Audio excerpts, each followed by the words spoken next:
the class. This is also the quote which was uttered by our President, scientist, Dr. APJ Abdul Kalam. So just don't worry if someone says that you're a last bencher, that you're a backbencher, you're fit for nothing. Just don't worry about that. You're everything. You're going to be the future.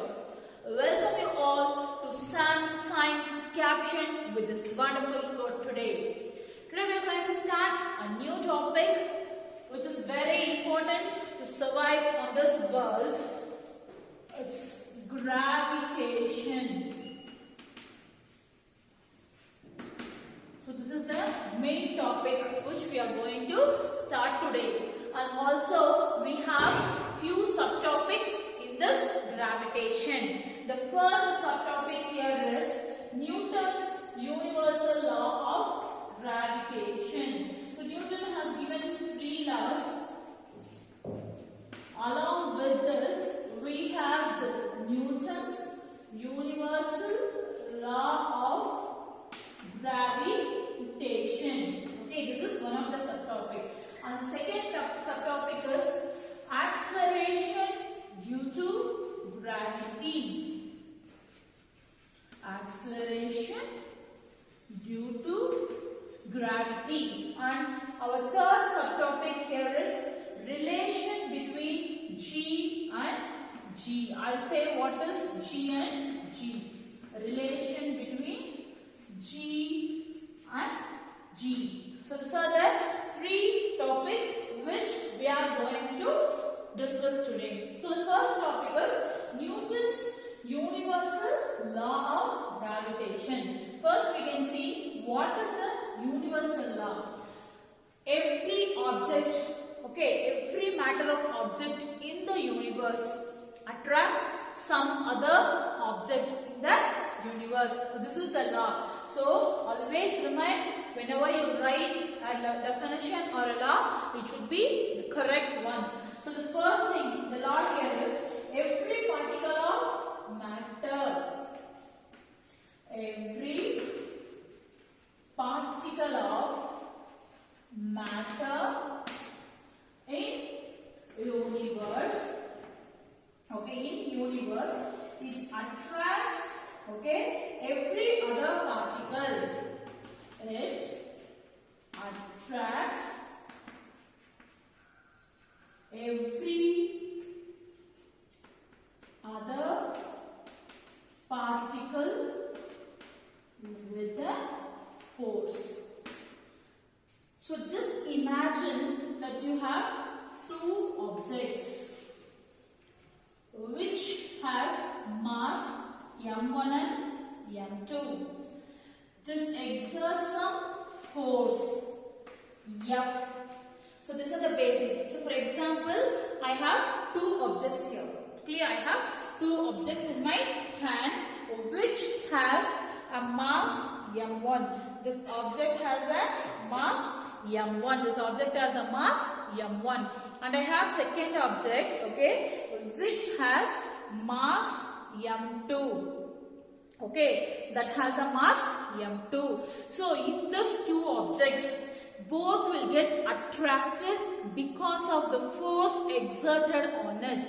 Both will get attracted because of the force exerted on it. And as well as there is a distance between these 2 objects. So from here to here, there is a distance. Thus, that distance is given here as r. That distance between this object. The object is placed with a distance of r. So, now we have applied a force where this force is directly proportional to the mass. We have 2 masses. So, it's directly proportional to the mass m1 and m2. And as well as the force is inversely proportional to the distance. This distance, we are not saying it as d, instead we are giving it as r. So it's inversely proportional to the distance. F is inversely proportional to 1 by r square. You just make this as equation 2, this as equation 1 and 2. So now combine the m1 and 2. So F, okay, m1, m2. F is directly proportional to m1, m2 divided by r squared. F is directly proportional to m1, m2, where this is directly proportional to mass and inversely proportional to the square of the. Actually, this is only written as why it is given here r and why I have taken it as square, because it's directly proportional to its masses and inversely proportional to the square of its distance between the two objects. Clear? And the force will act along the direction of the object. Okay, always the force will be, the direction of the force will be along the line joining the masses. Clear? Direction of force. Direction of force will be along the line. Okay, direction of force will be along the line joining the masses.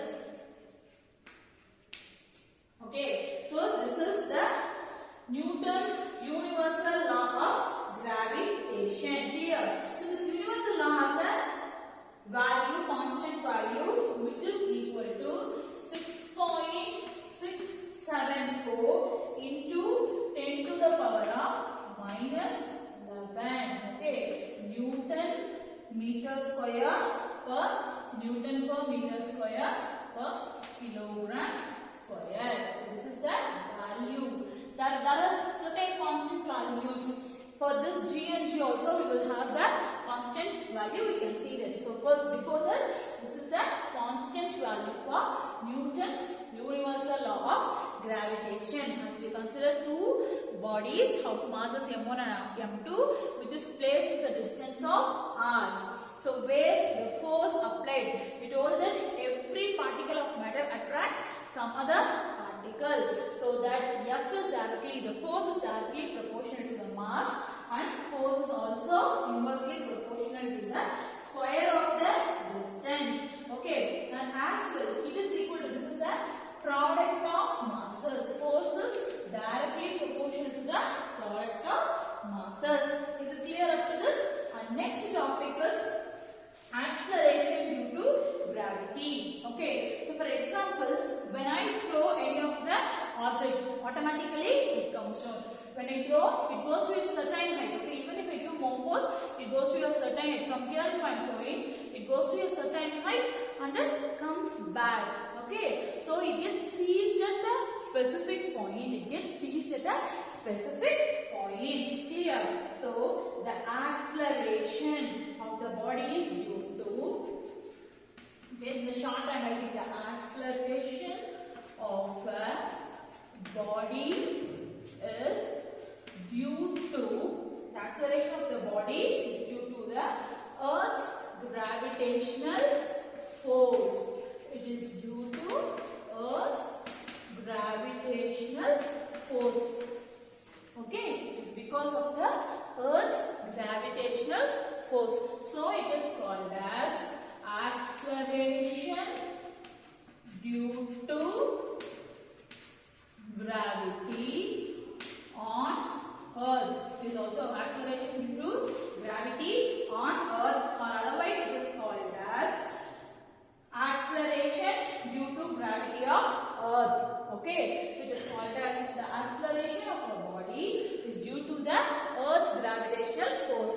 So I told you, when I throw any of the object, it gets seized at certain point and it comes back to the Earth. So it is because of the gravity of the Earth. So in this case, the velocity, okay, the velocity changes constantly at each and every point. Okay, we have the constant value v, where g is equal to 9.8 meter per second square. This is a constant value of g, where this g changes every second. Okay, the g changes every second. So when an object starts falling, when it starts falling from the top one by one, each second, we know it floats when there is very less the atmosphere, very less air in the atmosphere, it floats, and when it comes down towards the earth, the pull of the gravity will be high and the velocity will be increased. Clear? So from the top when it is falling, see for example, if I made the balloon to float, it floats on the top, and when it comes down, it comes very faster. It floats and comes very faster. When it reaches the ground, it will reach the ground very faster. I have a heavy ball in my hand, okay? I have a heavy ball. Suddenly it will drop, even it will not take the time which the balloon has took, okay? So for each and every object, the velocity gets changed. So this is for the acceleration due to gravity. Clear? And this value of G is not same at all the points. It's not same at all the points. And the mean value is 9.8 meter per second square. Clear? And next, the relation between G and G. We are going to see the relation between this G and G. Clear? So we have two masses of bodies, where one we consider the earth, the universe. Okay. So we have earth of mass capital M. And for example, I take this. Instead, I have taken an object. The object mass is, okay, the object mass is small m. Here, even we have a distance, because the earth is the whole thing, okay, and this is kept at one point. Just all the mass to be concentrated at the center of the earth. Mass to be concentrated at the center of earth. Okay, mass to be concentrated at the center of the earth. Now, there is a gap, there is a distance between this m and m. We already find that this f is directly proportional to the mass and inversely proportional to the distance. The same here we apply, where f, instead of an m1 and m2, we take here capital M and small m, which is divided by the distance r square. Clear? And next, this is because of the acceleration. So from the Newton's law of gravitation. So from Newton's law of gravitation, we take here F is equal to G into m divided by r square. Clear? So same, we have two objects which moves in this direction of mass. This may be m and this may be the small m, and we have the distance of r. Clear?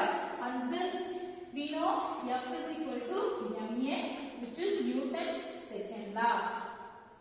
Next, you calculate this both. Ma, you can equate this both. Ma is equal to G into m divided by r square. So this m is multiplication, so we can cancel this both. Clear?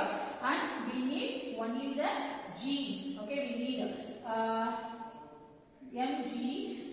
We didn't take this, as this acceleration is because of the gravity. It's acceleration due to gravity. So we have taken a is equal to g. See, I'll continue this calculation here. We have taken that a is equal to, because of the acceleration due to gravity, we take a is equal to g. So mg is equal to g into mn divided by r square. Where this m gets cancelled here, and the remaining you will be having g divided by r square. Where this is a relation between the gravity, okay, which is equal to the small. This g is for the whole earth. So g into m divided by r square. Clear? So this is the relation between the values small g and the capital G.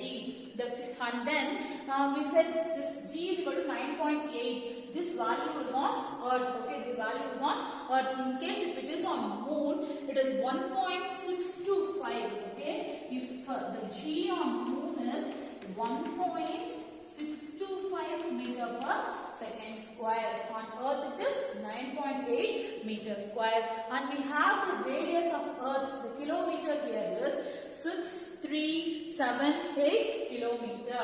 Okay, the radius of earth is 6378 kilometer. So note down this small numbers, numericals, the points which will help you to take up your 1 mark question or to apply in the problems. In round off, in certain cases in the round off, we can also have this 9.8, the 9.8 value as 10. Okay, in certain cases for the round off, we can consider this as 10. Hope you have understood the topic. So children, learn, enjoy it with the fun-filled moments. Thank you all.